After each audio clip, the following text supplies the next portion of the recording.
On se limitait pas à la France du tout, on se dit que c'était une innovation mondiale. Parce qu'après les 1 an et demi de R&D, on a breveté le produit, donc on est seul au monde à savoir faire ce produit-là. Comme je t'ai dit, après Carrefour, en 1 an, on était chez tous les distributeurs, ce qui est assez incroyable. Donc Monoprix, Leclerc, Auchan, Franprix, etc. Quand tu arrives et que tu dis je fais du bacon végétal, enfin, t'es même pas reçu. Eux, ils sont habitués à vendre de la viande depuis des années. Ce qui nous arrive aussi de faire, c'est qu'on n'a pas de rendez-vous, pas de réponse. On se pointe avec le food truck. On l'a fait chez Paul, on l'a fait chez Otakos, où tu te pointes en bas. Et honnêtement, systématiquement, on a eu un contact, un échange. L'audace, finalement. Ouais, je pense que en fait, on se permet aussi ça parce que la marque, tu vois, comme elle a été pensée un peu naïve, gentiment naïve, on nous compare souvent à Ben & Jerry's, tu vois, de la viande. On peut se permettre ça. Bonjour, vous écoutez Vive la Vente, le podcast qui apporte des solutions simples à mettre en place pour booster l'efficacité de votre équipe commerciale. Depuis 2007, nous aidons les dirigeants et les patrons du commerce à renforcer leur force de vente en leur permettant de recruter de bons commerciaux, en formant leurs équipes aux méthodes qui marchent et en les aidant à se transformer commercialement et à être plus efficaces avec de nouvelles méthodes de vente. 2 fois par mois, je reçois un expert de la vente pour profiter de son expérience et lui demander ses meilleures pratiques commerciales. Si Vive la Vente vous plaît, je vous invite à vous abonner et à nous laisser votre avis si vous êtes sur Apple Podcasts ou Spotify. Bonne écoute! Bonjour à toutes et à tous. Aujourd'hui, j'ai le plaisir de recevoir Thomas-Hugues Delarose, Head of Sales, Food Service et Industrie chez Lavie. Lavie, vous ne connaissez peut-être pas encore, c'est l'entreprise qui adore la viande mais beaucoup moins son impact sur nos émissions carbone et le réchauffement climatique.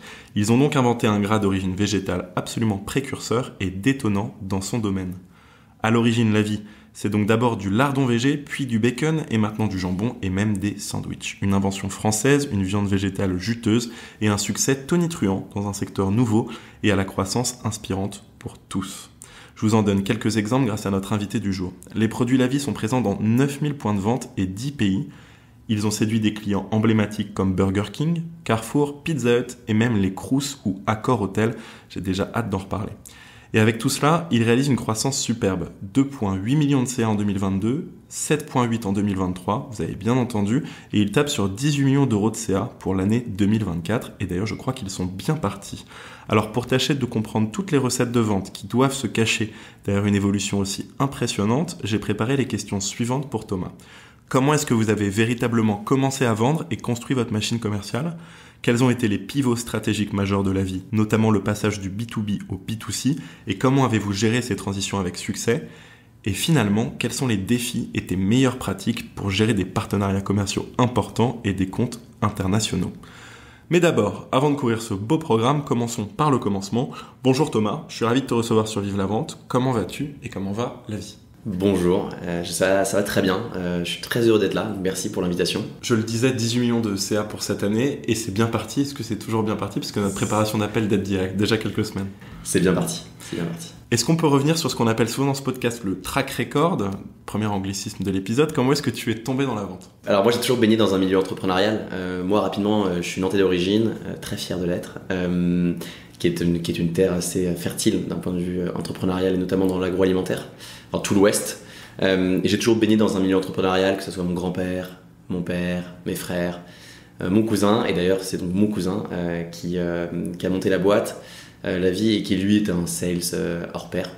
Et moi en sortie d'école, donc j'ai fait une école de commerce à Lyon, j'étais dans l'investissement, donc en venture capital, et à ce moment-là je voyais plein de boîtes, c'était génial.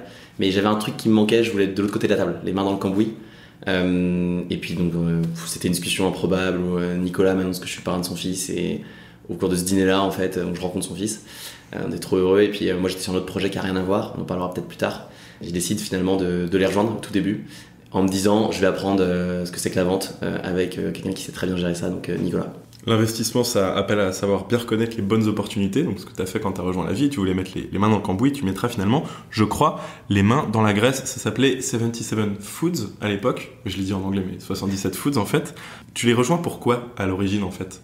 Quelle est la mission ? Vous êtes combien ? Comment est-ce que Lavie s'est créée ? Et c'était il y a combien de temps ? On est septembre 2019. La boîte elle a été créée en juillet 2019. Donc là, dans 3 semaines, c'est les 5 ans de la création de la boîte. Donc Nicolas, Vincent et Kelly sont les 3 fondateurs. Aujourd'hui, il reste Vincent et Nicolas. Ils se sont rencontrés dans un programme à Station F qui s'appelle Entrepreneur First. Eux, drivés par l'envie d'avoir une boîte à impact. Donc Vincent qui est chercheur, Nicolas qui est serial entrepreneur, et puis Kelly qui est ingénieur et qui était sur les opérations.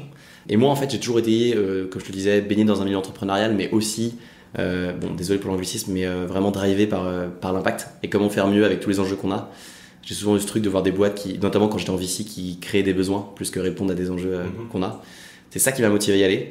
Et après, honnêtement, en toute transparence, on n'avait absolument aucune idée de quoi on s'embarquait, quoi. Enfin, moi, au tout début, j'avais aucune idée. Je crois savoir une anecdote, c'est que d'abord, tu es obligé de reproduire de la graisse à ton domicile, de la graisse végétale. Si tu peux revenir sur justement l'innovation qui fait votre succès aujourd'hui avec cette petite anecdote. Ouais, carrément. Donc à ce fameux dîner où Nicolas m'annonce qu'ils ont besoin de quelqu'un de confiance pour en fait reproduire le gras animal qu'ils développent dans un laboratoire, mais le laboratoire n'est pas food grade, comme on dit, c'est-à-dire qu'en fait, il y a des voisins qui travaillent sur de l'ADN de panthère, etc. Donc, tu ne peux pas consommer les produits, quoi.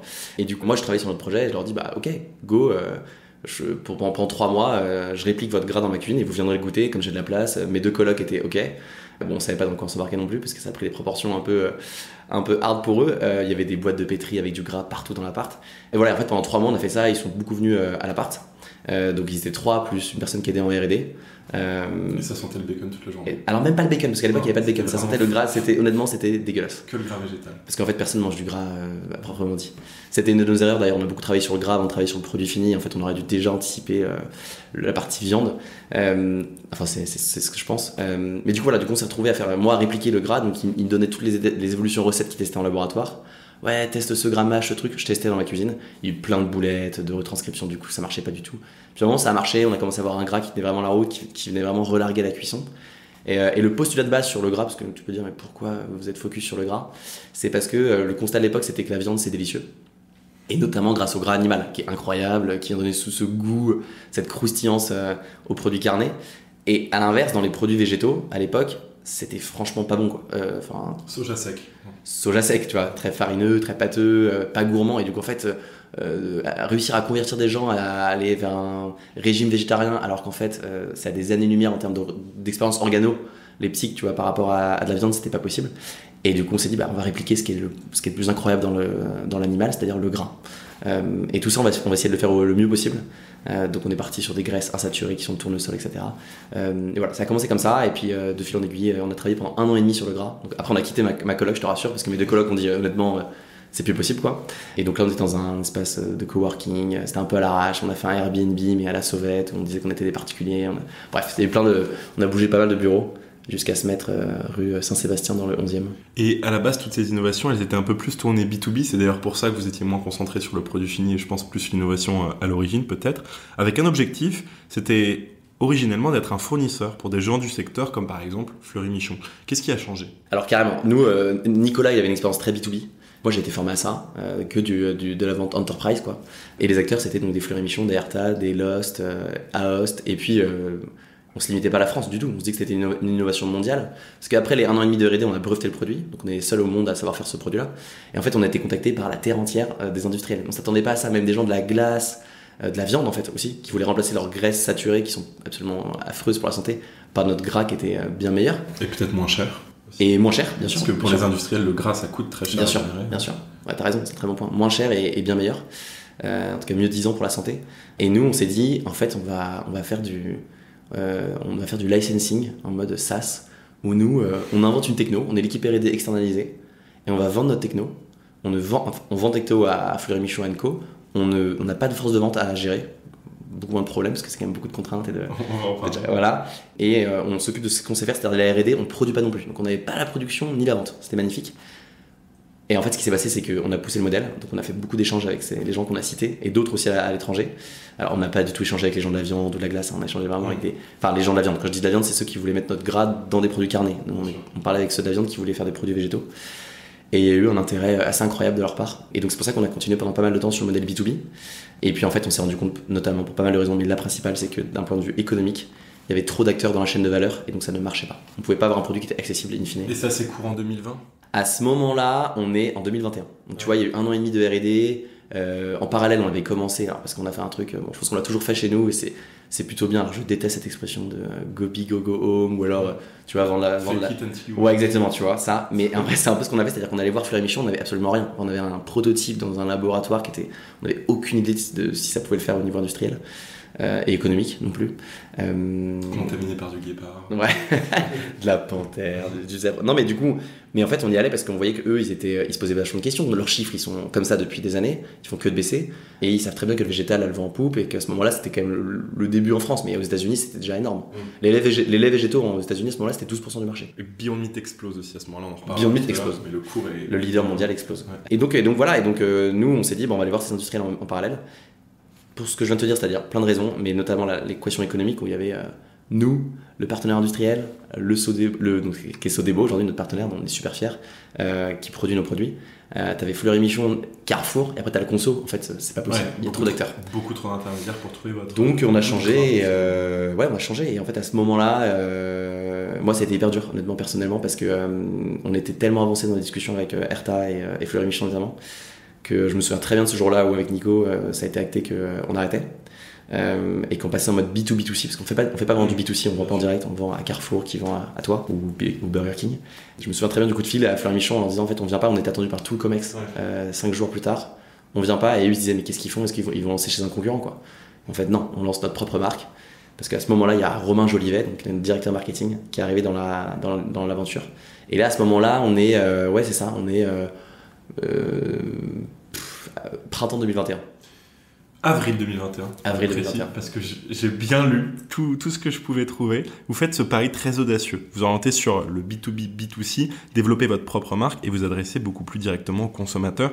Et assez rapidement, le pari, il porte ses fruits. Je pense que Romain Jolivet, il avait aussi contribué justement à avoir ce choix stratégique très pertinent, puisque vous décrochez une grosse opportunité, une énorme opportunité. Mais il faut que tout soit prêt 5 mois plus tard, en septembre 2021. Grosse deadline, petit délai. Maintenant que j'ai terminé de mettre un peu de suspense, est-ce que tu peux nous en dire plus justement sur ce premier business case assez détonnant? Juste à l'origine de ce projet, quand même, on va voir Sodebo en leur disant, nous, en B2B à l'époque, on serait trop intéressé de mettre nos produits sur vos pizzas, salades, etc. Et ils nous disent, mais nous, pas du tout. Enfin, nous, ça nous intéresse pas du tout, quoi. On se regarde avec Nicolas. Là, on est en Vendée à ce moment-là, à Montaigu. Mais en fait, c'est des gens super intelligents et qui ont une vision incroyable et qui nous disent, par contre, on sait produire. Et nous, on était les producteurs pour McDo à un moment, de produits carnés. Donc on se dit go, feu, on va essayer de le faire ensemble. Donc ça a pris du temps, ça a pris 1 an et demi en tout. Donc, on l'a fait en parallèle de la R&D. On monte ce partenariat, sauf que rien n'est ficelé, c'est-à-dire que le process n'est pas encore fiable, il n'y a pas vraiment de test industriel côté fait à grande échelle, etc. Et à ce moment-là, on entre en discussion avec Carrefour global, donc ce qui est assez rare pour une start-up. Souvent tu lances en région, puis après tu montes, même si c'est un intégré. On en parlera plus tard peut-être, mais il y a différents fonctionnements chez la grande distribution en France.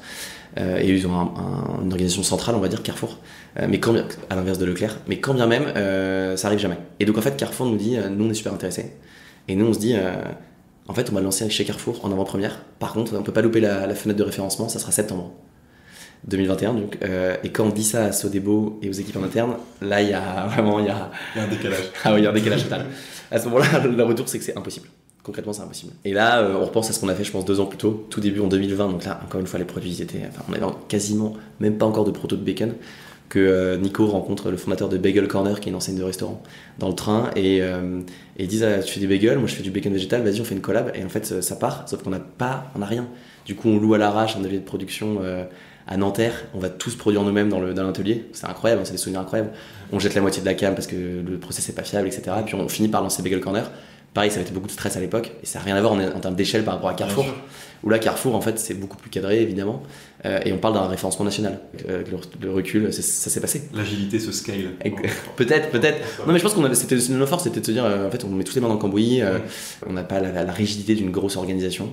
Ça s'est fait, évidemment qu'il y a eu du stress, jusqu'au dernier jour, on n'était pas sûr de le faire, mais ça a été fait, bien fait. Carrefour nous a fait confiance, et ça, c'est incroyable. Il y a une autre belle vente un peu dernière minute dont on va parler tout à l'heure quand on parlera de construction de partenariat. Mais d'habitude, dans cette période un peu plus introductive, on demande à chacun de nos invités quelle est leur plus belle vente.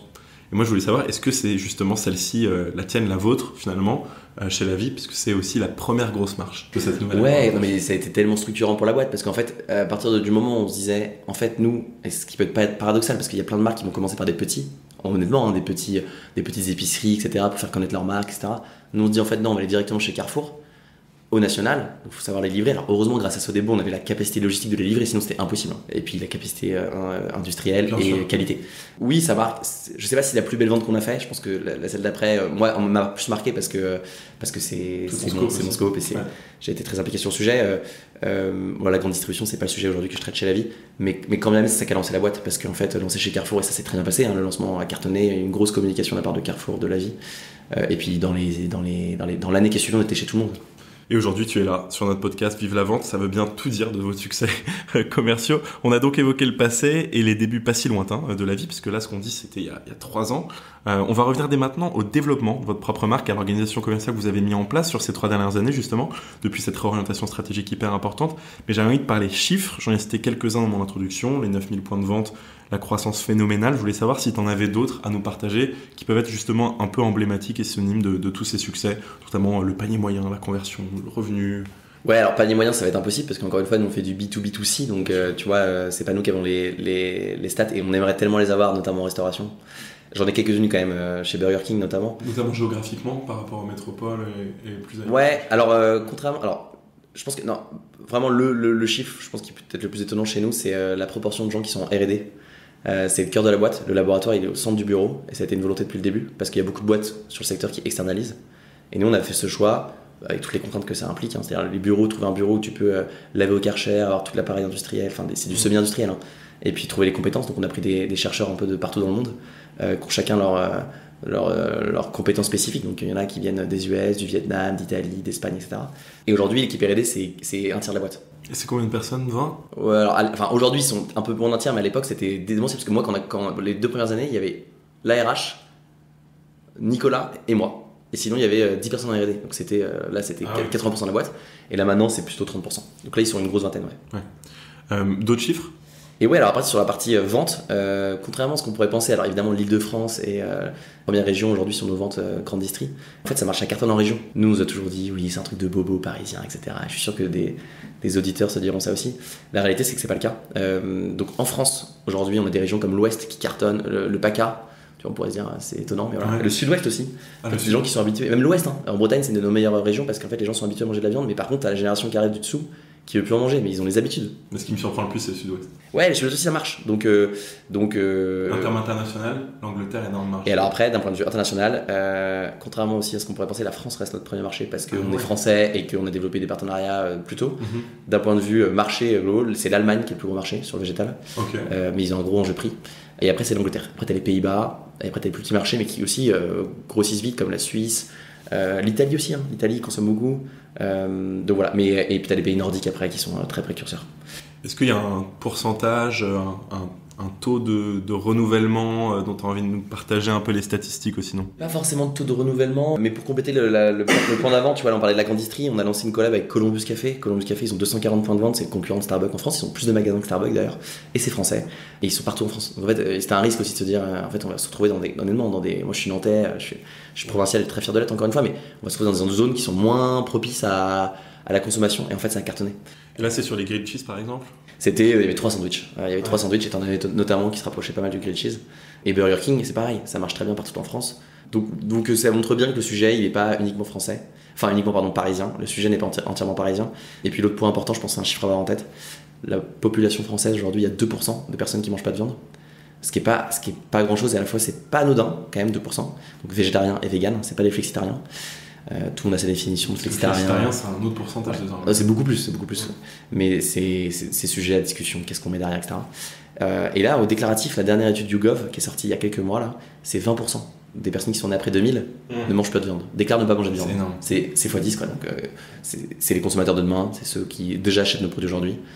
C'est pour ça que tu as ton industriel qui s'y mettent. Parce que je connais des analystes qui étaient en investissement avant qui se frottent les mains au voir des parts de marché aussi belles. Mais justement, on va parler de pivot stratégique, on va parler de votre actualité. Vous étiez combien quand vous faites ce premier pivot en 2021 et vous êtes combien aujourd'hui? Je crois que vous êtes 60 aujourd'hui. Un peu plus, on est 70. Ouais. Au moment, donc on a commencé à 4. Au moment où on pivote sur le B2C, on devait être, je t'ai dit, 10 personnes en R&D et puis les 3 autres. Quoi. Donc, et puis t'as Romain qui est arrivé, donc 14. Et on a la première personne en marketing qui est arrivée en août. On avait une quinzaine, quoi. Ok, donc là en 3 ans, vous avez vraiment pris 45 personnes minimum, voire 55. En fait, il y a une croissance assez démentielle au début parce qu'on devait se staffer sur beaucoup de sujets, opérations, etc. Même si tu as Sodebo derrière, il y a beaucoup de sujets, et marketing bien sûr pour faire vivre la marque. Et là, on a un peu ralenti la cadence de recrutement depuis 6 mois, 1 an. Et là, le chiffre va encore augmenter cette année. Mais c'est pas un objectif pour nous d'être le plus possible. Hein. C'est juste d'avoir les bonnes personnes au bon endroit. Donc voilà, il y a une grosse croissance sur les 2 premières années et voilà, ça a cru un peu. Et s'il y a 5 ans, vous étiez en partie chez toi, en partie dans des kitchens, et il y a maintenant 3 ans plutôt entre Airbnb et Cowork, vous êtes où aujourd'hui? Donc là, on est à Ballard, en face du ministère de la Défense, pour ceux qui voient. Et en fait, on a pris un bureau qui est assez incroyable, qui est gigantesque. Encore une fois, tu as la moitié du bureau pour les équipes support, vente, marketing, etc., finance, et puis la moitié qui est le laboratoire, qui est encore une fois le cœur de la boîte. C'est important pour nous d'avoir de plein pied, on est tous au même niveau, ça, les discussions elles continuent, il n'y a pas de bureau fixe, donc tout le monde se mélange. Donc voilà, on est à Ballard. On va revenir sur l'organisation commerciale plus précisément juste après cette question. J'avais envie d'explorer les raisons derrière ce qui est devenu votre business model d'aujourd'hui. Donc une petite dernière fois sur le développement de votre marque auprès des acteurs B2B avec une anecdote de partenariat initial assez énorme. On en a parlé tout à l'heure, Burger King. Je crois qu'en septembre 2021, donc au moment où on en parlait tout à l'heure, vous lancez Carrefour, vous entendez parler d'un bruit de couloir qui va un peu tout changer à ce niveau-là. C'est du côté du roi du burger, parce que je traduis. Est-ce que tu peux nous raconter ? Ouais, c'est un moment assez incroyable parce qu'on lance Carrefour, on est super excités, etc. Et puis là, on nous dit Burger King UK, donc en Angleterre, cherche un bacon végétal. Et là, on se dit, il faut absolument qu'on arrive à entrer en contact avec eux. On n'a rien à perdre. Alors oui, certes, ils travaillent avec Unilever comme partenaire qui leur fournit aujourd'hui les steaks et les nuggets végétaux. Mais on se dit, en fait, on n'a rien à perdre. On a le meilleur produit aujourd'hui. Je pense qu'on peut le dire, hein, même en restant humble, hein, mais sur Terre. Enfin, aujourd'hui, globalement. J'en connais pas d'autres. Il y en a d'autres, hein, il y a des acteurs en Angleterre, même dans d'autres régions comme les US, etc. Mais aujourd'hui, personne ne sait faire ce qu'on sait faire. Pour le gras, mais aussi pour la partie viande, qui est assez exceptionnelle. Et puis, on a réussi à les lier entre eux, créer cette expérience assez incroyable. Bon, bref. Et du coup, on entend ce bruit de couloir. Et là, on se dit vas-y, on va prendre un ticket d'Eurostar. Et on part avec Charles, qui nous a rejoint. Charles, c'est notre chef. Et on prend tous les deux notre billet d'Eurostar. Et on arrive devant le bureau de Burger King en Angleterre. Et on se pointe en bas. À l'arrache, hein, on est de très tôt. On parle je veux quand même être clair, on parle des headquarters, des QG ouais. de Burger King à Londres. Ouais, qui est en plein Londres. Qui est en plein Londres. Donc tu vois, on se dit on va se faire taper par les flics, etc. Bon, on s'en fiche. On prend notre Eurostar pour la petite soeur, on prend des camping-gaz parce qu'on se dit comment on va cuire dans la rue, quoi. Donc on prend des camping-gaz, ça passe l'Eurostar. Ouais, c'est sympa la douane. Ouais, on passe le check de la douane et arrivé là-bas, on nous avait dit. Ils descendent à cette heure-là parce qu'on avait un ancien BK UK qui était arrivé dans l'équipe, etc. Et ça n'a pas loupé, ils arrivent, ils descendent et là on les attend, ils hallucinent quoi, parce qu'en fait on est avec nos t-shirts roses. Et vous êtes en train de cuire du bacon. Et en fait il y a plein de passants aussi qui l'ont mangé, eux ils ont grave kiffé. Et à partir de ce moment-là, la discussion elle a vraiment commencé. Et vous serviez des tranches de bacon comme ça? Ouais. Nous on a vachement cette approche chez la vie aussi de servir le produit brut, tu vois, genre ouais. Et puis à Londres les gens étaient waouh. Et puis là-bas le végétal c'était déjà quelque chose, tu vois. Ouais. En France il y avait rien à ce moment-là, mais très peu. Ouais. Et puis après ça s'est enchaîné et là il y a eu un momentum un peu intense, c'est qu'ils nous ont dit ok, bah en fait le produit il est incroyable, etc. On est prêt à lancer un test avec vous. En revanche, nous, en mars prochain, on ouvre un Burger King 100% végétal pendant 1 mois. Ça va être un iconique parce que c'est Leicester Square, qui est un des magasins les plus emblématiques en Angleterre. Il y a des photos de ça sur ton LinkedIn qui sont assez marrantes. Il y a des photos de ça, tout à fait. Je crois que l'envers du décor était un petit peu plus compliqué. Complètement, parce que ouais, ça c'est la partie, la belle histoire. Mais en fait, ce qui s'est passé, c'est que nous, on lance Carrefour déjà bancal, il y a plein de ruptures, etc. Mais voilà, on se fiabilise avec Sodebo et puis il y a Sodebo qui est derrière. Mais là, pour Burger King, c'est notre référence qu'il faut développer. Ils ont des exigences auxquelles nous on peut pas répondre directement, donc on se met en conformité, etc. Ils ont des exigences sur le produit aussi. Et là, on se met en mode un peu gestion de crise. Il faut qu'on le fasse, c'est un objectif pour la boîte, ça va mettre la boîte dans une autre dimension. Et à l'époque, on a des personnes qui sont arrivées en Inno, en R&D, on a personne en qualité, et je le souligne parce que c'était un calvaire. Et là, on met un peu tous des casquettes un peu différentes, et on se sert, honnêtement, c'est un peu bateau de dire ça, mais on se serre les coudes. C'était des moments un peu compliqués perso parce que t'as un rythme débile, où tu dis c'est un objectif incroyable, alors que quand tu prends du recul, tu vois, tu vends du bacon végétal dans une enseigne de burger, mais c'était tellement important pour la boîte. Et donc ils nous disent normalement le référencement ça dure 8 mois chez donc, la maison mère de Burger King. Il faut que vous soyez référencé pour qu'on fasse le test avec vous en mars. Par ailleurs on veut le produit mi-février nous, pour être sûr que voilà. Ouais. Donc vous avez 4 mois et demi. Et là ils nous ont quand même aidés, hein. Ils ont poussé à fond chez la maison mère qui s'appelle RBI et en fait on l'a fait. Donc, pour la petite histoire, la veille du lancement on n'avait pas encore validé la dernière étape. Et donc ils avaient le produit, ils pouvaient pas le servir en restaurant tant qu'il n'y avait pas encore le estampillé. Ouais. Il a été estampillé, je crois, la veille à 18h. Toi, commercialement, une fois que le contact est pris, parce que vous servez littéralement du bacon en bas du bureau, comment ça se passe? Qui vous contacte? Est-ce que c'est vous qui les avez par un numéro de téléphone? Ouais, donc on a un ancien quand même de BK UK qui est qui rejoint l'équipe en supply. Il nous met en relation. Enfin, du coup, eux, on prend les contacts sur place, etc. Ensuite, il y a la relation via l'ancien employé chez nous. Et à ce moment-là, nous, on est en contact avec le produit. Donc c'est la R&D de Burger King UK. Pas avec le marketing, pas avec les achats, le produit. Et toi, t'es en anglais avec eux à essayer de les convaincre. Ça parle de marge et de chiffre déjà à ce moment-là ou pas encore? Non, pas du tout. Eux, ils sont en mode produit, encore une fois, donc ils sont en mode on veut le meilleur produit. On va faire un truc énorme, on va communiquer à fond dessus. On va faire une campagne com nationale avec encore une fois un iconique chez BK UK qui est Leicester Square. Et on va le repeindre en vert. Il nous faut le meilleur produit. Le bacon, c'est iconique en Angleterre, donc il nous faut. 3 ans plus tard, à nouveau, vous les accompagnez, je crois, dans 5 pays désormais. 6. Ouais. Lesquels? Alors, du coup, le premier marché, donc paradoxalement, le premier marché avec BK, c'est la France, où ça cartonne. Aujourd'hui, 20% de leurs burgers sont végétariens. Ils ont Unilever sur les steaks végétaux, les nuggets végétales. Et par contre, ils ont accepté de prendre la start-up française qui a le savoir-faire industriel derrière aussi. Et ça marche plus en France qu'en Angleterre, par exemple. Donc nos marchés, alors en Angleterre on n'y est plus en l'occurrence, Okay. c'est un marché qui est compliqué parce qu'il y a beaucoup d'offres véganes. Ils avaient une offre qui était pléthorique, je pense qui était compliquée à lire, qui était assez chère aussi. Il faut s'attaquer aux iconiques. C'est notre approche avec BK en France. Tu prends les best-sellers et tu les offres en végétal. Mais donc c'est la France, on a en deuxième pays l'Italie. Qui cartonne aussi. Surprenant parce que tu peux dire c'est un pays latin comme la France, mais en fait ils sont très habitués à manger de la pancetta, etc. Et ça marche super bien là-bas. Ensuite on a la Suisse, les Pays-Bas, l'Irlande et la Belgique. Énorme. On va passer de cet exemple à votre organisation actuelle, je l'avais promis tout à l'heure. Quelles sont les missions et celles de ton équipe désormais? Et d'ailleurs, combien est-ce que vous êtes au commerce désormais? Alors la boîte, l'équipe commerciale est divisée en deux. Tu as d'une part la grande distribution, et de l'autre côté, tu as la restauration et l'industrie. Moi, je m'occupe de la partie restauration et industrie. Donc, il y a Virginie, qui est notre directrice commerciale, qui gère les deux canaux dans toutes les géographies. Et puis après, c'est par pays. On a des personnes qui gèrent, notamment en Angleterre, on a une équipe. Et en France, c'est les deux pays où on a des équipes locales qui vont gérer une partie. Une équipe va gérer la partie restauration, l'autre va gérer la grande distribution. Et après, on a une personne, et ils sont maintenant 3 d'ailleurs, qui gère l'export. Où là, on travaille sur les deux, mais on via des distributeurs. Donc, c'est un peu différent. On n'est pas en direct.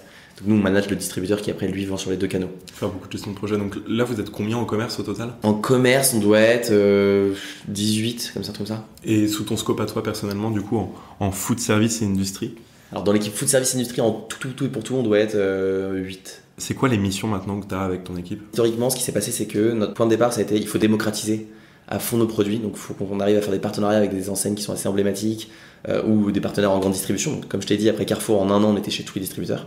Ce qui est assez incroyable. Donc Monoprix, Leclerc, Auchan, Franprix, etc. Et sur la partie restauration, ça a été de se dire, encore une fois, cette expression je l'aime pas de go big go go, mais en fait on va travailler qu'avec des gros. Au début c'était ça le principe. On s'est vite rendu compte que c'est pas possible parce qu'il y a plein de contraintes aussi à travailler qu'avec des gros. Et qu'en fait c'est aussi super pertinent de travailler avec des acteurs qui sont plus petits parce qu'ils touchent d'autres types de personnes. Tout le monde va pas chez Burger King, tout le monde va pas chez Pizza Hut. Voilà. Et du coup, le postulat de l'époque c'était la somme de restaurateurs indépendants fera largement les volumes d'un BK, etc. Bon, on s'est complètement trompé, évidemment, ça n'a pas du tout donné ça.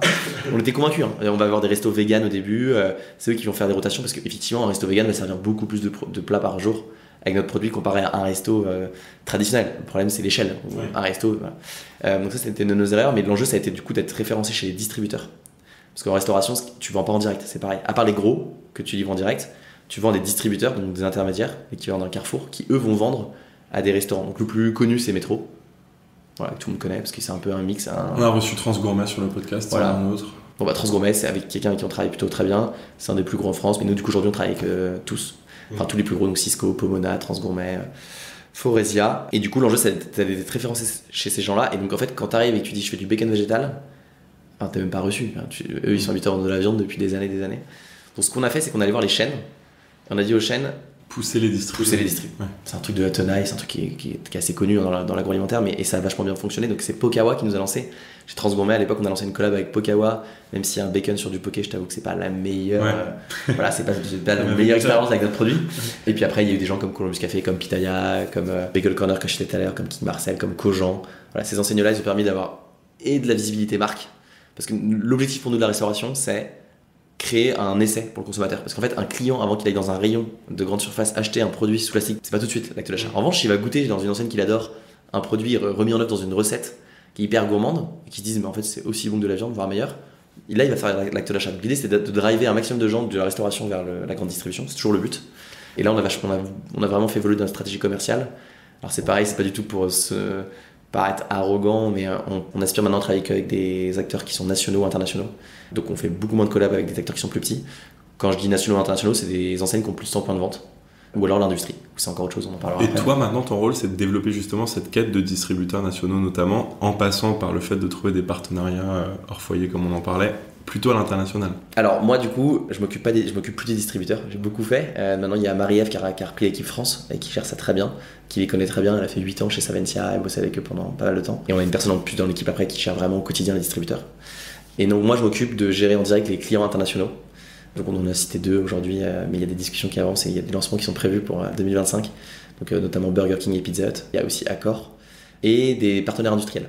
Donc là, on a lancé depuis 1 an, on a mis un orteil là-dedans. En fait, nous, on a des produits. Notre enjeu, c'est que on vend peu de matière. Enfin, tu vois, quand on va voir un restaurant et qu'on vend des lardons, du bacon. Ouais, la gamme est assez. Mais tu vends pas un steak qui fait 120 grammes. En fait, tu vends une tranche qui fait 5 grammes. Donc en fait, l'effort commercial, c'est le même parce que ça te coûte un commercial qui y va. Et le ROI, il est dégueulasse par rapport à. Donc il fallait qu'on soit. C'est pour ça qu'on a que aussi des acteurs qui sont d'une certaine taille parce que sinon. Parce qu'on parlait d'économie d'échelle tout à l'heure. Ouais, il y a pas de. Enfin, l'équation économique ne marche pas sinon. Évidemment. Et du coup, notre enjeu à nous, c'est de convaincre ces grands-là. Après, s'ils nous font référencer chez un distributeur, c'est très bien, mais aussi en direct, c'est pas un problème. Les chaîner et d'autre part l'industrie, parce que l'industrie, en fait, on s'est rendu compte que l'avantage de notre portefeuille de produits, donc tu l'as dit tout à l'heure, bacon, lardon et jambon végétal, c'est que par contre, c'est des super ingrédients dans des recettes. Que le nugget et le steak ne sont pas. Donc en fait, on peut être dans des quiches, on peut être dans des pizzas surgelées, on peut être dans des sandwichs, etc. Et donc en fait, on a commencé ça notamment aux Pays-Bas, en Angleterre, c'est un carton. On fournit par exemple le bacon végétal au plus gros faiseur de sandwich en Angleterre, qui fournit Sainsbury, Tesco, etc. Okay. Avec qui on bosse aussi en direct, Tesco, Sainsbury, Waitrose. Aux Pays-Bas, c'est pareil. En fait, on fournit le plus gros faiseur de sandwich qui fournit le leader du retail.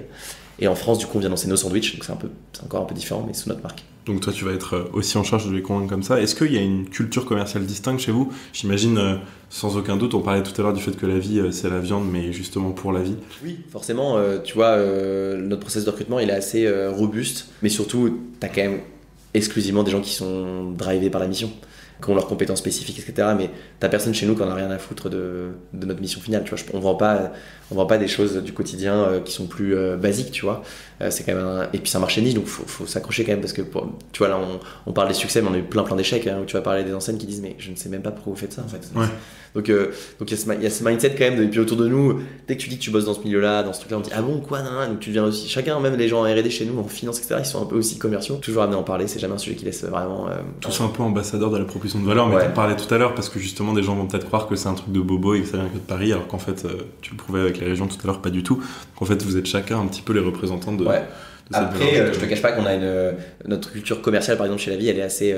on est drivé par des objectifs qui sont un peu colossaux, parce que derrière, au-delà du chiffre, hein, c'est l'impact. En fait, nous, notre mission, c'est quand même de faire switcher le plus possible de gens d'un régime carnier, animal à végétal, avec gourmandise et du gras sur les doigts, tu vois, c'est notre approche. Mais du coup, sans compromis sur le goût, et avec un côté très fun, donc c'est la marque, qui permet d'être aussi inspirationnel, tu vois, pour cette génération, notamment la Gen Z, qui dit de faire transitionner le plus de gens, dit le plus de chiffres finalement. Donc c'est aussi ça qui nous drive beaucoup. On a un compteur, on a un dashboard en interne, on a un compteur avec le nombre de cochons qu'on sauve. Ah ouais. En temps réel, tu vois, qui est actualisé. Et honnêtement, t'as plein qui le regardent, parce qu'en fait, c'est très concret, tu vois. On se dit, oui. Parce que c'est bien ton chiffre d'affaires, mais à la fin, pourquoi tu fais ça ? Je suis pas en train de faire de la démago, je dis pas que le chiffre d'affaires n'est pas un critère, bien sûr que si, on a des fonds d'investissement. C'est le premier critère. Mais il y a un gros enjeu impact, quoi. Là, on vient de faire une analyse de cycle de vie de nos produits. On était tous dans la pièce quand on a eu la présentation, on était tellement fiers. En fait, on émet en moyenne 82% d'émissions de CO2 en moins de notre produit versus un produit de porc. L'usage des os, c'est pareil, dans les mêmes proportions. Et puis tu sauves un cochon dans l'équation, tu vois. Donc, parce qu'en France, faut pas se mentir, 96% des cochons ne voient pas le jour. Donc en fait, il y a un vrai sujet, et je parle de la France, mais il y a des pays qui sont bien pires. On est sur de l'élevage intensif pur, et ça c'est notre ennemi pour le coup. Donc nous, oui, il y a une culture chez la vie où on est quand même drivé par ça. Faire un monde un peu meilleur, quoi, sans être naïf, mais... On a évoqué Carrefour, Burger King, vous avez d'autres très beaux partenariats, ça l'a fait un peu écho d'ailleurs au premier épisode de cette 7e saison avec SNCF Connect qui nous a parlé de leur dernière signature en date avec le groupe d'hôtels Accor, on en a déjà parlé un peu, vous venez de les signer, est-ce que tu peux revenir sur les coulisses d'une telle signature, les enseignements notamment commerciaux pour ceux qui nous écoutent franchement, je vais pas prendre de pincettes, ça a été le deal le plus long et compliqué pour moi. Acteur traditionnel aussi en plus. Ouais, et puis Accor, pour le coup, indéniablement, ils sont pionniers. Et vraiment, ils veulent faire bouger les choses. Ils ont mis plein de choses en place au petit déjeuner, sur la partie en service, mais aussi en cuisine, qui font qu'ils s'améliorent énormément. Ils font la chasse au plastique, ils mettent de plus en plus de végétal à leur offre, etc. Donc, heureusement, ils sont assez incroyables là-dessus. Pour autant, ça reste une grosse boîte. Et tu vois, même Burger King, avec qui ça a été hyper compliqué, ou Pizza Hut, Amrest, ou même des gens comme Tesco, qui sont des géants au UK, on y est aujourd'hui. Accor, c'est plus compliqué. Parce qu'en fait, c'est une pieuvre, quoi. Il y a tellement d'équipes, il y a tellement d'enseignes. C'est colossal, ils ont 5000 hôtels dans le monde. Beaucoup de strates. Beaucoup de strates. Ouais. C'était pas évident de savoir qui prenait vraiment la décision in fine. Moi, tu vois, on a fait un retour d'expérience. Je pense, d'ailleurs, c'est un conseil que je donne honnêtement. Enfin, je suis pas là pour donner des conseils, mais on fait pas assez, je trouve, nous au quotidien déjà. Mais... Tu es là pour donner des conseils, je non, mais nous, on fait pas assez au quotidien, mais quand on le fait, c'est tellement pertinent et il faut qu'on le fasse à chaque fois. C'est des retours d'expérience, donc des rex après des lancements, que ce soit un échec ou pas, hein, ou un succès. Et Accor, tu vois, je le prends pour moi parce que c'est moi qui allais chercher ce compte et qui les poussait. J'avais sous-estimé d'une part les implications chez nous, parce qu'on a dû développer un produit spécifique, donc équipe opération, etc. Et j'ai pas bien compris l'organisation qui était décisionnaire chez eux. Donc en fait, on a passé trop de temps au début avec pas forcément les personnes qui allaient prendre la décision. T'avais peut-être mal cartographié au départ. Ouais, qui paraît être un BABA, tu vois, dans la vente. Mais oui, là, en l'occurrence... Je te le confirme à ce micro. Ouais. Et c'en est un. On fait plutôt bien d'habitude, mais là, tu vois, c'était un loupé qui Beaucoup de ping-pong au début, justement, pour trouver le bon décideur. Accor, ça a duré 2 ans. La discussion avant de lancer le produit. C'était le plus long deal, 2 ans, avec beaucoup d'allers-retours. On a fait des tests chez eux qui ont été hyper concluants dans des hôtels. On a impliqué plein de gens chez nous en interne qui sont venus, tu vois, à côté du... Une fausse chambre. Non, mais on n'est pas jusqu'à là, mais le deal, c'était en gros, vous allez répondre aux questions des consos pendant le test. Et vous prenez un petit déj gratos. Donc les gens de la vie étaient plutôt contents, ils y allaient, tac. Et donc tu prenais le retour des consos, alors vous en pensez quoi, etc. Et puis en cuisine aussi, est-ce que c'est facile à cuisiner, etc. Aujourd'hui, ce qui est compliqué avec Accor, c'est qu'ils n'ont pas un pouvoir de décision centralisé. Donc même aujourd'hui, on est chez eux, mais en fait, chaque hôtel fait ce qu'il veut, même si ils ont des directives, etc. En fait, c'est le chef de chaque hôtel qui fait ça. Parce qu'il y a une espèce de fonctionnement un peu franchisé, et du coup, vous êtes présent où, du coup, dans les hôtels Accor en France et ailleurs? Non, aujourd'hui, on est en Ile-de-France. Parce que Accor, c'est pas du tout notre premier client, loin de là. C'est un très beau client et nous, on veut le faire grossir évidemment et on s'implique pour ça. On est en Ile-de-France parce que comme on est sur du frais, justement, il y a Transgourmet, nos amis de Transgourmet en intermédiaire, on peut pas se permettre de lancer tout de suite au national, il y aurait trop de pertes, il faut les éduquer et les accompagner, donc c'est ce qu'on fait avec l'équipe aujourd'hui sur le terrain. Mais tu vois, à l'inverse d'un Pizza Hut ou d'un Burger King qui est centralisé directif, le produit, il est lancé dans tous les magasins, il n'y a pas de débat. En fait, ils n'ont pas le choix. Ça, c'est génial. Et aujourd'hui, c'est ce qu'on cherche aussi. Des partenaires qui ont Columbus Café, c'est pareil. Ils décident, c'est à la carte de tous les restaurants. Pitaya, c'est pareil. Ça met peut-être du temps à savoir, donc retravailler l'avant-vente. Et on parlait de Transgourmet également. Ils sont venus sur la 4e saison, si jamais ceux qui nous écoutent sont aussi intéressés par le fait de pouvoir prêter une oreille à cet épisode. Et j'ai envie de rebondir là-dessus pour creuser encore plus les bonnes pratiques. C'est quoi tes clés pour des partenariats commerciaux en hors foyer qui fonctionnent et qui durent dans le temps? Pour avoir reçu Barilla et Coca-Cola notamment sur cette question-là, ça peut diverger, mais l'avant-vente en est un. Est-ce que tu en as d'autres? Ouais, alors clairement, j'aurais pas la même réponse, je pense, que Barilla ou Coca, parce qu'on n'a pas du tout les mêmes moyens. Nous, l'enjeu, c'est ça, c'est qu'on a une petite équipe. Encore une fois, je te disais, on vend des produits qui sont très légers. Et nous, on doit s'assurer qu'on va mettre l'équipe qui est pas exponentielle au bon endroit. Ce qu'on a pensé à un moment et on s'est trompé, et c'est sans offense pour Transgourmet, mais c'est les distributeurs vont prendre le truc à bras le corps, ils vont briefer leurs commerciaux, ils vont pousser la vie partout. Pas du tout. Enfin, ça marche pas du tout comme ça. Ils ont 100 000 produits à pousser. Et bien sûr, ils ont 20 000, 30 000 refs. Et c'est pour ça que je les blâme pas non plus. Et en plus, il y a culturellement, les mecs, encore une fois, je dis mecs parce qu'il y a beaucoup d'hommes, mais il y a aussi des femmes, ils poussent des produits carnés depuis 30 ans. En fait. Donc en fait, je sais pas quelle âge ils ont, Transgourmet ou Pomona, c'est pareil. Mais donc en fait, culturellement, c'est déjà une étape de passer au végétal. Alors ils le font, ça évolue. Mais quand bien même, nous, au début, on s'est dit, on va aller voir leurs commerciaux. Donc l'enjeu, c'était de cartographier qui est décisionnaire chez eux. On passe par les chaînes pour pousser le référencement. Il y a un tel qui veut le produit, j'imagine que toi tu veux le satisfaire, donc ça a marché comme ça. On était reçus. Faire un peu de lobbying. Ouais, c'est ça pousse. Parce qu'encore une fois, t'es pas Coca, donc ils t'ouvrent pas la porte comme ça. Et puis après, on s'est pointé aussi avec notre food truck, tu vois, en bas du bureau. On a fait goûter à tous les. Mais tu vois, les préparateurs de commandes, tu vois, c'est des gens où en fait aujourd'hui ils ont jamais d'activation pour eux. Et nous on s'est dit, on va pas aller voir juste le siège, on va aller voir ces gens-là. On s'est pointé en bas du siège de Transgourmet à Wissou dans le sud de Paris, et on a fait goûter à 250 personnes. Beaucoup ne mangeaient pas de porc parce qu'ils étaient musulmans, et ils hallucinaient, qui est un gros sujet aussi pour nous, hein, le sans porc, c'est pas que végétal. Bien sûr.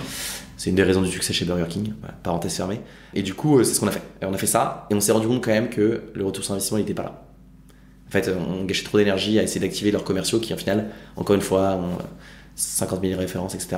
Donc on s'est concentré sur les chaînes. Pour autant, on n'oublie pas ces partenaires-là. Du coup, ce qu'on fait, c'est de la promotion, c'est des trucs un peu plus basiques. Et on s'assure que, pareil, on parle aux bons interlocuteurs. C'est plus inbound, ça prend moins de temps, etc. Ouais. Pour revenir sur les chaînes, comment est-ce que vous faites pour justement essayer d'estimer le ROI le mieux possible en amont, histoire de faire gagner du temps? Parce que là, le temps, c'est la priorité. Alors, on s'est amélioré là-dessus, mais c'était galère de savoir c'est quoi, en gros, comme je déteste les anglicismes, mais le size of the price, tu vois, le potentiel du business avec ce client. En fait, tu prends ta consommation d'un restaurant, tu la multiplies par le nombre de recettes, si c'est une chaîne, le nombre de points de vente qu'ils ont par jour, t'extrapoles sur l'année, tu dis bon, ils vont faire plus ou moins ça, quoi. Alors en food service, c'est beaucoup plus compliqué en restauration qu'en grande distri, parce qu'en grande distri, c'est beaucoup, t'as tous les chiffres, t'as toute la data. En food service, restauration, tu n'as rien, c'est aussi un problème, t'as pas la vente. Nous, on a les ventes qu'on fait aux distributeurs, on n'a pas les ventes que eux font derrière. Bien sûr, c'est ce qu'on évoquait tout à l'heure. T'as vraiment pas les KPIs ni rien pour analyser, et en plus, vous avez un produit qui n'est pas exactement le. Ouais. Tu vois. Mais t'as pas la granularité de c'est qui les clients finaux. Alors qu'en fait, ça serait génial de les avoir, mais eux, c'est un peu leur coffre-fort. Ce que je trouve dommage, hein. Je passe le message. Parce qu'en fait, on pourrait être tellement plus percutant si on sait qu'un tel ou tel, comment le produit est transgourmet, on va aller le voir, on va aller le revoir, on va venir le goodiser, etc. Ouais. Parce que nous, on sait faire avec la marque aussi, on se permet des choses. Donc, ça, sur la partie distributeur. Donc, nous, notre travail, c'est on travaille les chaînés pour qu'ils viennent pousser. Et on va quand même avoir des super relations avec eux, les voir plusieurs fois par an. On les invite aussi à des événements en interne. Ça, c'est cool aussi parce que c'est rarement le cas pour eux. Pour leur montrer nos nouveaux produits, nos nouvelles innos, etc. Mais rien de voilà. Par contre, on fait pas ce que font un Coca et Barilla, c'est-à-dire avoir des commerciaux chez nous qui passent leur journée avec les commerciaux de ces gens-là. Ouais. On peut pas. On a un partenaire Fomona avec qui on le fait parce qu'ils sont super sur le végétal. Voilà. Ça, c'est sur la partie distribution et sur la partie chaînée parce que je distingue vraiment les deux. Oui. Là, c'est une réflexion qui est un peu différente. Nous, pour que ça marche, en gros, il y a différents ingrédients, on va dire. Le premier, c'est de s'attaquer aux iconiques. Ce que je disais tout à l'heure, il faut qu'on arrive à répliquer la recette qui marche le mieux déjà chez eux en carnet. On a fait des exemples. Tu vois, Pitaya, typiquement, ça a bien marché. On s'attaquait au yaki udon, enfin le udon, qui est pas du tout la meilleure vente. Là-bas, c'est le pad thai, tu vois. On aurait dû faire un pad thai un peu. La recette était canon, hein. Pas eu les rotations qu'on aurait aimé parce que ça. Quand vous essayez de faire ça, vous prenez les recettes, vous allez chercher les recettes dans ces marques-là, vous les ramenez au bureau en R&D, vous essayez de reproduire la recette. Ah ouais, bien sûr. Ah oui, j'en ai pas parlé, mais ça en amont. Du coup, ce qu'on fait, nous, c'est qu'on cartographie qui est décisionnaire chez eux. Ensuite, on sait quoi leur recette phare. On essaie d'avoir l'information par un tel. Quand on a ça, on a Charles, notre chef, et maintenant il y a Baptiste dans l'équipe, qui vont répliquer la recette. On la teste. On fait aussi à chaque fois des recettes un peu plus exotiques pour leur proposer, pour leur montrer aussi qu'on peut aller un peu au-delà du champ des possibles. Ouais. Juste en termes de compétences techniques comme ça. Ouais, voilà, exactement. Ensuite, ce qu'on fait, c'est un photoshoot des recettes. Et en fait, en prospection, c'est tellement plus impactant. Tu reçois brandé de la marque du client. Donc en fait, le mec reçoit, tu vois, on a fait ça pour Pret ou Subway. On arrive à un rendez-vous physique. Si on n'a pas, c'est un par mail. Leur sandwich iconique avec notre jambon à la place, notre bacon à la place. Mais vous n'êtes pas encore chez Subway Pret? Non, c'est long. Il faudra que je le coupe. Non, spoiler alerte, c'est en discussion, mais c'est long. Et et du coup, ça c'est quand on arrive quand on n'a pas le rendez-vous, on envoie ça par mail. Mais c'est vrai qu'en amont, nous, notre politique chez La Vie, c'est on n'envoie pas d'échantillons. Donc je sais que toutes les boîtes disent ça, etc. Mais en fait, c'est tellement plus impactant d'être dans la pièce avec le prospect je dis on n'envoie pas, c'est faux, on essaye de pas le faire. Quand le prospect en face nous dit j'ai pas le choix, mon emploi du temps est dégueulasse, etc. J'ai pas le choix. Fais-moi confiance, je le ferai bien, on le fait. Avec une fiche de remise en œuvre, produit nickel et des petites vidéos, etc. Parce que vous pourriez aussi y aller avec le food truck. Et là, voilà. Donc il y a deux cas d'usage. Il y a en amont, mais en amont de, t'as raison, en amont de comment ça se passe pour que ça marche le partenariat. Déjà en amont pour les signer ou les alpaguer, on essaie d'avoir le rendez-vous physique. Et là on fait le show. Donc on vient avec le marketing à chaque fois, l'équipe de Charles du coup, la restauration, et puis l'équipe commerciale. Donc souvent c'est moi sur les clients internationaux. Prêt à manger, on s'est ramené avec 15. On allait chez Prêt à manger, on a dévalisé un Prêt à manger. 15 cochons vivants. Non, alors en l'occurrence, on a participé à ça parce qu'on a acheté les 15 recettes de Prêt à manger. On a remplacé les recettes, dans les recettes de Prêt par nos produits. On a ajouté 2-3 recettes un peu exotiques la vie. Et on est arrivé au rendez-vous, les mecs ils ont halluciné. En fait, ils sont arrivés avec 15 trucs. À ce rendez-vous-là, on leur a dit bon, par ailleurs, on avait fait exprès de faire un rendez-vous. Ça, c'est le mieux en fin de matinée, genre 11h midi. Ouais. Parce qu'on se dit, en fait, au déjeuner, on va les surprendre. Et il y avait le food truck qui était garé devant le siège. On leur dit, à la fin du rendez-vous, ok, c'était un premier rendez-vous. Hein. Il y a une petite surprise à la sortie. Dites juste à vos employés de sortir, quoi. Et là, t'avais une autre partie de l'équipe qui avait ouvert le food truck. Et on servait des BLT, donc tu vois, des sandwichs un peu avec. Bacon, lettuce, tomato. Exactement. Donc ça, c'est cool. Le food truck, voilà, on avait déjà le rendez-vous, mais ce qui nous arrive aussi de faire, c'est on n'a pas de rendez-vous, pas de réponse. On se pointe avec le food truck. On l'a fait chez Paul, on l'a fait chez Otakos, où tu te pointes en bas. Et honnêtement, systématiquement, on a eu un contact, un échange. L'audace finalement. Ouais, je pense que en fait, on se permet aussi ça parce que la marque, tu vois, comme elle a été pensée un peu naïve, gentiment naïve, on nous compare souvent à Ben & Jerry's, tu vois, de la viande. On peut se permettre ça. Pas con sur la vente de valeur en termes vraiment les valeurs humaines aussi sur Ben & Jerry's qui ont fait de ça une force commerciale incroyable. Je voulais reparler des bonnes pratiques commerciales, si ça te dérange pas. En termes d'analytics, de dashboard, de CRM, de méthode commerciale, comment est-ce que vous arrivez à puiser de l'information au maximum justement et centraliser tout ça pour faire du bon discours de vente? Est-ce que tu as un peu des tips là-dessus à partager? On a parlé de comment alpaguer un gros, attirer son attention. Parfois aussi, on livre des love letters signés à la main avec du parfum, tu vois, des poèmes sur les affiches, etc. Enfin, ça, créatif. J'ai déjà regardé votre packaging, donc je conçois très bien. On le fait aussi pour la prospection en restauration. Et après, une fois qu'on a ferré, ce que je disais qui est quand même hyper important, c'est qu'on s'attaque aux iconiques. Il faut que tous les franchisés, si c'est une chaîne, soient au courant de l'offre. Donc on présente le produit à tous les franchisés. On pousse au début le produit en magasin pour que les restaurateurs le testent. Et après, on s'assure qu'il y ait un maximum de visibilité aussi pour la marque. Donc il y a toujours, sur des partenaires stratégiques, du co-branding avec la vie, etc. Parce que nous, on apporte aussi ce gage de réassurance et de qualité. Voilà, donc ça, c'est sur la partie alpaguer le prospect. Et puis après, une fois qu'on l'a signé, comment on fait en sorte que ce soit un succès. Et après, sur notre organisation interne commerciale, on a un CRM, c'est Pipedrive. Honnêtement, de toi à moi, on utilise 10% de son potentiel aujourd'hui, qui est principalement utilisé par mon équipe, enfin restauration, industrie, moins par la grande distrie, parce qu'encore une fois, nous, on a pléthore de prospects et moins. Et voilà, c'est basique. Tu vois, en termes de téléphone, est-ce que vous avez un logiciel aussi? Non, pas du tout. À discours de vente, est-ce que vous avez un Notion externalisé un peu? Ouais, sur les parties outils, on a un Notion avec effectivement le résumé des argus, on a notre CRM. Un tableau pour les objections, par exemple, pour les objections. On a tout à fait ça, on a un tableau avec toutes les objections, on a notre FAQ évidemment, on utilise beaucoup notre Instagram aussi en prospe parce qu'en fait il est très suivi et en plus il y a plein de collabs, plein de recettes, etc. Donc ça projette aussi le prospect. Des contreparties prévues au cas où il y a de la négociation ensuite sur les fins ou pas? Ouais, tout à fait. En fait ça dépend des partenariats, tu vois Burger King c'est un deal un peu particulier, ils nous ont mis partout, le logo de la vie partout, etc. sur leur pub télé, affiches, etc. en contrepartie de nous, d'investissement, voilà. Donc ça dépend de chaque deal. Et oui, on maximise les contreparties. Enfin, ça dépend de chaque client. Mais donc voilà, après c'est assez basique sur notre prospection interne. On a une organisation, on a des rappels, des activités. Moi, mon credo, c'est 5 relances en 5 semaines par différents canaux.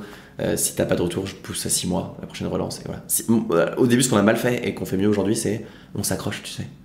Putain, c'est incroyable, il y a cette chaîne de 40 points de vente qui... En fait, quand tu sens qu'ils y croient pas vraiment, je pense que c'est peut-être le meilleur conseil.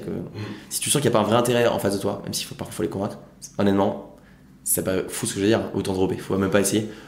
On l'a trop fait, on s'est obstiné à non, ça va le faire, on a perdu tellement de temps d'énergie. On a entendu un petit peu sur le podcast, mais j'ai envie de le répéter. Moi, j'ai fait un webinaire super avec un vendeur qui était avant chez Up2, qui est maintenant chez Alan, qui s'appelle Hakim Essaba, qui est connu dans le monde de la vente B2B grand compte et qui m'avait dit le deuxième meilleur sales, c'est celui qui s'arrête en premier. Parce qu'en fait, c'est lui qui va économiser le plus de temps et qui pourra être le premier meilleur sales, celui qui a remporté le deal sur un autre deal. Donc, c'est très vrai. Je le conçois très bien. Et puis en plus, tu parlais de prioriser tout à l'heure, puisque finalement, le temps, c'est la ressource première. Ouais. Encore une fois, ce qui résume la vie, l'approche de la vie en prospection, c'est de faire des choses qui sont inattendues, parce qu'on peut le faire. Donc, c'est participer au salon de l'agriculture. Donc, c'est se pointer au siège de BK la semaine dernière, avec un camion avec une bâche de 3 mètres sur 2. Vous voulez être où maintenant? En Asie? Non, c'est qu'en fait, on veut absolument lancer le petit toasté. Ils ont lancé un petit toasté qui est une espèce de croque. On veut absolument qu'ils lancent avec nous. On s'est ramené avec notre food truck, des vélos avec des bannières et un énorme camion avec une bâche de 3 mètres sur 3, avec la typographie de BK, tout le BK, avec le petit toasté, la vie en mode attention, ça ne va rien changer parce que notre produit est tellement ouf tu vois. Il y a tout le siège de BK qui a descendu, ils ont tous goûté, ils ont trop kiffé, t'as le PDG qui nous a écrit, etc. Mais c'est ça en fait, et même les clients existants, on continue de le faire. Pizza Hut, pour la petite histoire, je suis allé. Harcèlement par contre. Non, parce qu'en fait, on le fait, c'est toujours pareil, c'est naïvement, c'est gentil, tu vois, on va jamais dépasser la ligne. Vous allez jamais le faire 2 fois en fait. Non, tu vois. Mais typiquement, à Pizza Hut, il y a un salon qui s'appelle Franchise Expo, il y a toutes les enseignes de restauration en France, tout ça. Et c'est du pain béni. Moi, ce que j'ai fait, c'est qu'on avec Baptiste qui est dans l'équipe cuisine, chez nous, on a commandé une pizza à Pizza Hut, on a mis nos produits dessus. J'ai débarqué là-bas, je dis est-ce que la directrice marketing est là? Oui. Et en fait, on s'est posé une demi-heure, j'aurais jamais pu échanger avec cette personne-là sinon. Elle a goûté la pizza, elle a fait franchement c'est ouf. Et le deal s'est fait un an plus tard. Et je pense que c'est notre mindset chez la vie, de se dire on va tester des trucs que peu de gens font parce qu'on peut se le permettre. Au-delà de l'activation après qu'on fait en magasin, etc. Toujours être créatif. Les échantillons, on envoie toujours des échantillons avec plein de trucs dedans, des goodies, etc. Parce que c'est sympa, tu vois, parce que les gens ils retiennent Je rappelle que tu m'as apporté une casquette en plus, donc je le conçois très bien. Est-ce que parfois il y a des commerciaux qui viennent justement avec des idées pour eux convaincre quelqu'un dans leur portfolio, et ça fait partie des idées un peu audaces que vous devez... Grave. Et tout. Alors nous, ce qu'on a mis en place aussi dans l'équipe en restauration, c'est on a un point mensuel qui s'appelle le hack. C'est un point hack. En gros, on parle pas des business en cours, on parle juste de comment on peut réussir à capter l'attention d'un client, ou après faire de la compte management un peu intéressant. Tu vois, là on pense par exemple à une web série, moi je kifferais trop qu'on aille voir nos clients existants, tu vois. Alors le meilleur vendeur chez BK, on va le filmer, on dit putain mec, voilà, t'as sauvé X cochons, c'est incroyable, on fait une petite série, soit sympa. Mais après sur la prospe, et on partage tous nos tips. Et du coup maintenant c'est assez cool, c'est que dans l'équipe il y en a pas mal qui viennent, ils disent attends, j'ai pensé à ça, nanana. Là on est sur un deal assez important sur la partie sandwich en restauration, et on va a priori là on va faire un truc assez marrant, assez drôle, parce que tout est internalisé chez nous aussi en marketing, le studio est en interne, donc on est assez flexible. Donc oui, maintenant il y a ce mindset qui s'est développé, tout le monde l'a pas encore à 100%, mais pardon pour l'anglicisme, ouais, j'ai ce client, en fait il me répond pas, soit j'implique Nicolas, notre CEO, c'est lui qui envoie un LinkedIn, soit en fait on fait un truc un peu plus qui sort un peu plus des sentiers battus, et puis voilà quoi. Impliquer le C-level, c'est aussi un très bon conseil qu'on donne d'ailleurs souvent chez Up2, et l'audace au service de toute la force de vente, mais aussi l'idée de faire ruisseler les bonnes pratiques lors de ce point mensuel qu'on appelle le hack, important aussi je pense. Et je rajouterais les réseaux sociaux. Nous on a la chance d'avoir une équipe marketing qui a fait un travail de ouf. En fait on l'utilise pas assez en l'occurrence, je trouve, on devrait l'utiliser beaucoup plus. Mais tu vois, on a notamment par exemple. Ouais, tu vois, mais tu vois en fait taguer un prospect. Tu vois, on a fait Pizza Hut là, on a tagué le UK du coup. Mais là, vous attendez quoi? En France, ils sont meilleurs que vous, tu vois. Mais avec cette, tu vois. Et en fait, la discussion elle s'est créée du coup. Donc ça aussi. C'est bien. Ouais, parce que vous permet peut-être justement moins d'efforts, des économies d'échelle dont on parlait un petit peu plus tout à l'heure. On m'a beaucoup parlé de votre communication, mais j'ai besoin d'y revenir. Je vais citer quelques exemples. Si on parle par exemple de votre partenariat avec Accor. Chez Accor, un petit déjeuner qui vous fait crier encore. Il y a aussi d'autres slogans comme celui-là, tout est bon sans le cochon, ou ce bacon tue, mais pas les cochons. Est-ce que cette forme de communication, elle change quelque chose dans vos méthodes de vente, dans vos approches? Vous faites aussi ça, je veux dire vraiment dans la communication directe, mais plutôt formelle, par mail, par le message LinkedIn. Là, tu parlais du réseau social et de commentaires, mais comment est-ce que vous transpirez ça dans vos approches? Grave. Donc on le fait, peut-être pas autant que le marketing le ferait si c'est à notre place. Hein. En fait, donc je disais dans le cycle de vente, quand on a la chance d'avoir ce rendez-vous, soit qu'on l'a eu, peu importe quelle manière on l'a eu, et qu'on arrive, on a toujours une presse qui est hyper spécifique au client. Enfin, on envoie quand même pas mal d'arguments sur notre presse, de produits, etc. Et on a toujours une partie le client et nous, ça c'est basique. Hein. Mais là on va quand même assez loin. Je te dis, on fait les photoshootings avant, donc ils se projettent, etc. Et il y a toujours des taglines et des idées de campagne, de com sur des gros clients. Donc en fait, c'est toujours des trucs hyper décalés en fait, parce que ça projette le client sur OK, on pourrait aller dans cette direction qui est pas notre ADN non plus, tu vois. Avec BK au UK, on a quand même fait une affiche devant un McDo en disant Sorry Ronald, donc en référence à Ronald McDonald. Burger King c'est la vie, tu vois. Et en fait ça fait parler chez McDo, ça fait, tu vois. Donc après sur les mails, etc., y a rien de, on n'est pas en train de dire, tu vois, moi je reste toujours hyper pro. Tu vois, je vais pas tutoyer comme ça directement. Bien sûr. En revanche, je dis jamais monsieur. C'est un truc qu'on m'a aussi appris il y a longtemps. Je dis jamais monsieur, madame. Tu vois, j'appelle toujours par le prénom. Mais ça reste basique. Mais par contre, tu vois, on peut rajouter à la fin from plants with love, des trucs comme ça, tu vois. C'est gentillet. Nos réseaux parlent déjà pour eux. On n'a pas besoin de. Après, tu vois, on va mettre notre produit incroyable ou savoureux, on va dire, notre produit ultra gourmand, tu vois, dans les taglines, dans les produits, dans l'appellation. En parlant de produits ultra gourmands, c'est quelque chose que vous mettez beaucoup en avant. On parlait de la graisse au bout des doigts tout à l'heure, mais aussi de la valeur, on va dire, écologique de votre produit. Le ROI est aussi important. On en parlait vis-à-vis de l'Allemagne et par exemple des marges que eux peuvent avoir par exemple par rapport à la viande, sur la graisse et sur la graisse végétale et les protéines non animales. Est-ce que vous mettez des arguments de vente comme ça, justement, on va dire écolo en avant, ou est-ce que vous mettez d'abord des économies d'échelle en avant ou autre chose? Alors notre argument numéro 1, c'est le goût. Tu vois, nous on dit toujours on est des tarés du goût, on fera aucun compromis dessus. Donc on parle que du produit au début. Jamais de ce que tu viens de citer. Par contre, ils sont systématiquement après dans le déroulé. Donc on a effectivement la partie nutritionnelle, hyper important. On est tellement mieux que la viande. En fait, la chance c'est qu'on s'attaque à ce qui se fait de pire dans la viande, donc la charcuterie. Donc tu vois, on est riche en protéines, riche en fibres, c'est des graisses insaturées, on a 33% moins de calories, c'est un sourcing européen, enfin, c'est évidemment sans OGM, non issu de la déforestation. Et quand tu compares à ce qui se passe, parce qu'en fait 80% des cochons en France par exemple sont nourris au soja OGM, tu vois. Les gens le savent pas parce que voilà, mais donc il y a la partie nutritionnelle. Et après, il y a la partie impact, effectivement, les ACV qu'on a fait, donc analyse de cycle de vie. Ouais, donc quand même goût nutritionnel et l'impact va venir. Ouais, et puis un quatrième pilier qui est hyper important, c'est le prix.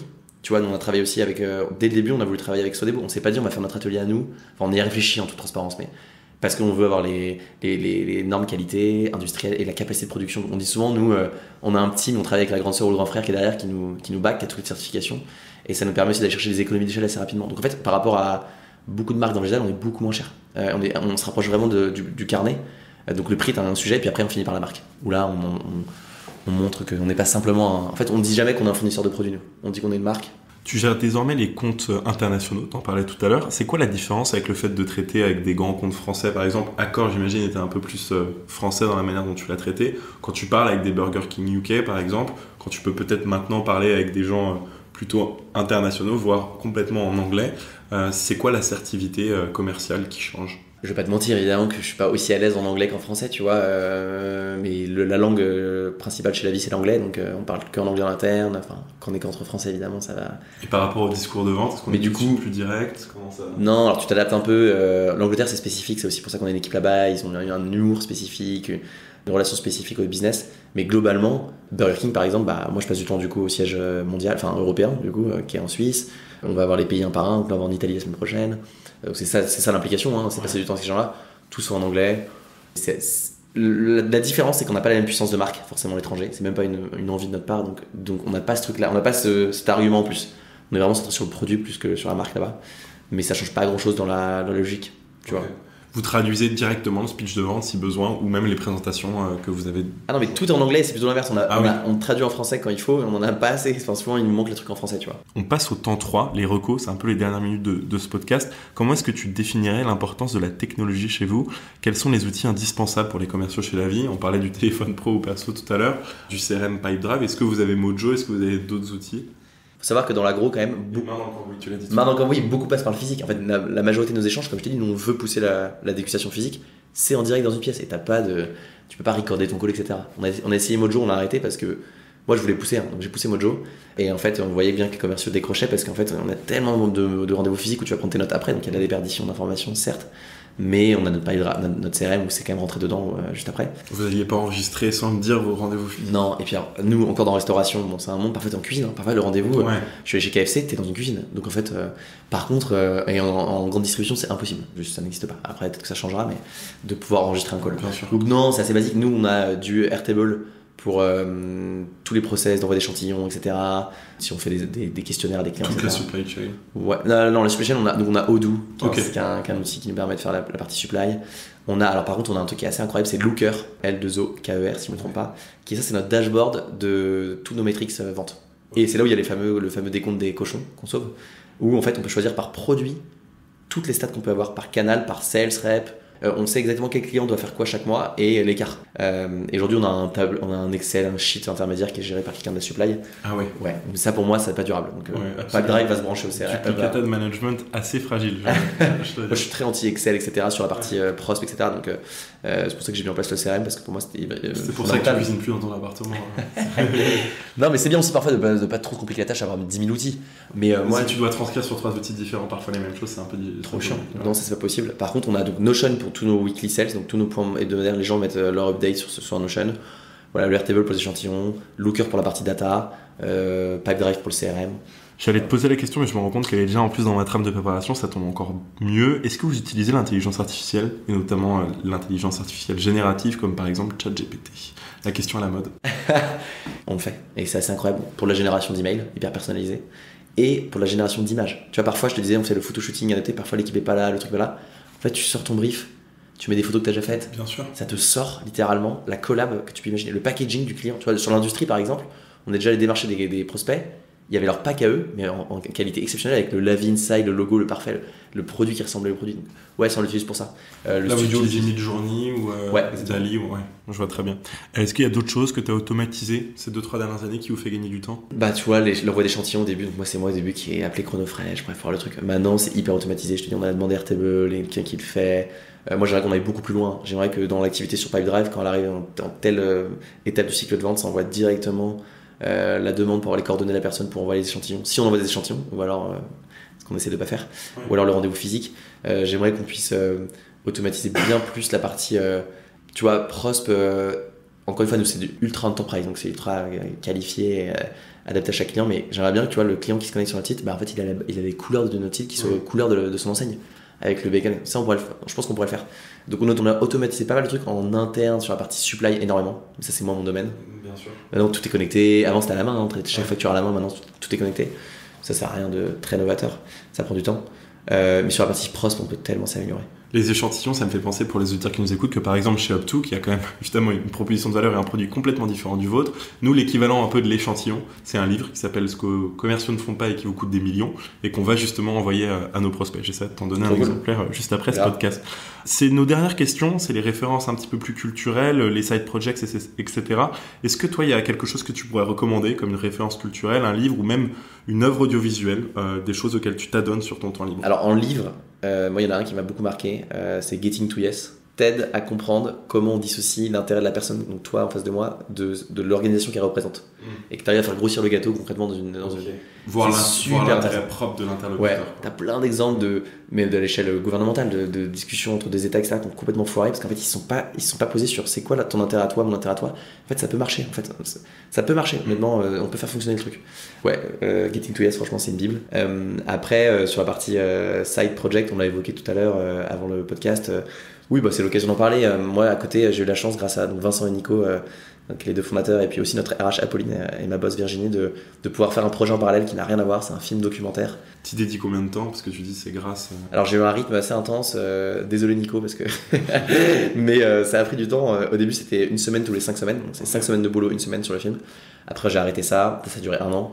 Et c'était plutôt 1 à 2 jours par mois qui m'ont permis d'avancer sur donc l'écriture du film, le montage, le tournage, le montage. Là, le film il est enfin prêt depuis 1 semaine et je recherche un distributeur dans le cinéma. C'est un film documentaire sur l'histoire de notre famille.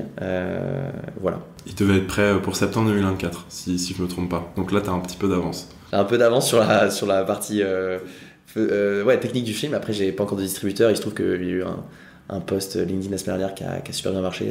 LinkedIn incroyable comme outil de prospection. Donc voilà, j'ai eu pas mal de discussions super intéressantes depuis, donc on verra. Mais voilà, j'espère qu'il sortira sur grand écran bientôt. Bon projet, mais si un distributeur de cinéma est intéressé par la vente et a écouté cet épisode jusqu'au bout, vous avez bien entendu. C'est quoi le meilleur conseil qu'on t'ait donné? Ça peut pas sembler bateau, mais en fait, quand même, ça reste le fondamental de tout ce qu'on... En tout cas, dans mon métier, je trouve, c'est l'humain. Enfin, tu vois, je disais Getting to Yes, quand tu mets de côté ton enjeu business, la pression que tu peux avoir ton manager, etc. Ça se passe très bien en l'occurrence, mais parfois tu vas faire le chiffre, etc. En fait, à la fin, tu vas vendre quelque chose à quelqu'un. C'est ça que tu fais. Tu vois, Pizza Hut, le deal, en fait, il s'est fait parce qu'on a créé cette relation avec la directrice marketing.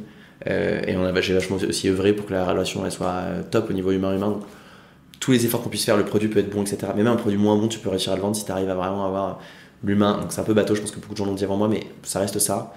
Et après, j'en ai un autre qui me vient en tête qui a rien à voir, qui est un peu plus terre à terre, mais en fait, tu te mets au niveau de ton prospect. C'est-à-dire qu'en fait, c'est pas parce qu'on va voir Fleury Michon Erta, nous on est personne, on n'avait rien, tu vois. Eux, les mecs, ils ont des chiffres d'affaires qui font plusieurs centaines de millions, des milliers d'employés. En fait, on se met à leur niveau. Donc c'est pas bonjour monsieur, c'est pas bonjour madame, c'est bonjour. On remercie jamais le prospect par mail. Enfin, c'est genre, c'était un plaisir de vous voir, mais il n'y a pas de merci pour votre temps, tu vois. Mais toujours très cordial. Hein. Et en fait, dans la prospe, enfin dans l'échange, c'est nous qui apportons la solution. Donc on peut le faire aussi parce qu'on a un produit spécifique sur un marché spécifique, mais je pense que tout le monde peut le faire. Donc qu'ils aient la sensation que ils ont aussi la chance de nous recevoir, tu vois. Et on se mettait dans ce mindset, et du coup dans tout notre discours c'était ça.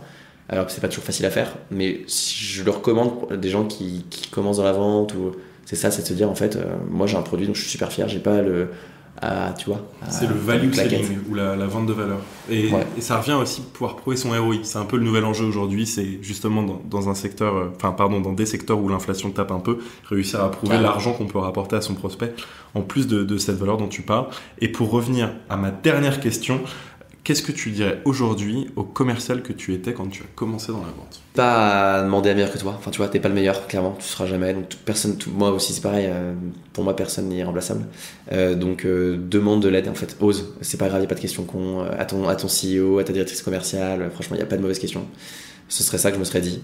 Je pense que j'ai plutôt fait, mais parfois t'oublies forcément, etc. Et l'autre, on en a parlé tout à l'heure, c'est priorisation. Parce qu'en fait, sans ça, tu peux t'épuiser. Je l'ai fait sur des trucs. En fait, tu pousses le truc et le ROI, il est tellement pas là. Pour personne, et t'impliques beaucoup de gens. Donc, priorisation. S'assurer que. Matrice d'Eisenhower et être sûr de. Typiquement. Ses efforts jusqu'au bout. Oser, ce sera peut-être le maître mot de ce podcast, de ce que vous avez fait aussi ces dernières années avec tous ces succès. Merci beaucoup, Thomas, d'avoir répondu à toutes mes questions. Merci à toi. Je fais ma petite conclusion habituelle. Si vous êtes sur Apple Podcast et Spotify, vous pouvez nous mettre un avis et un commentaire. En attendant, dans 2 semaines, nous recevrons un nouvel invité. Et j'ai juste envie de vous dire une dernière chose. Vive la vente et à bientôt. Merci, Thomas. Merci.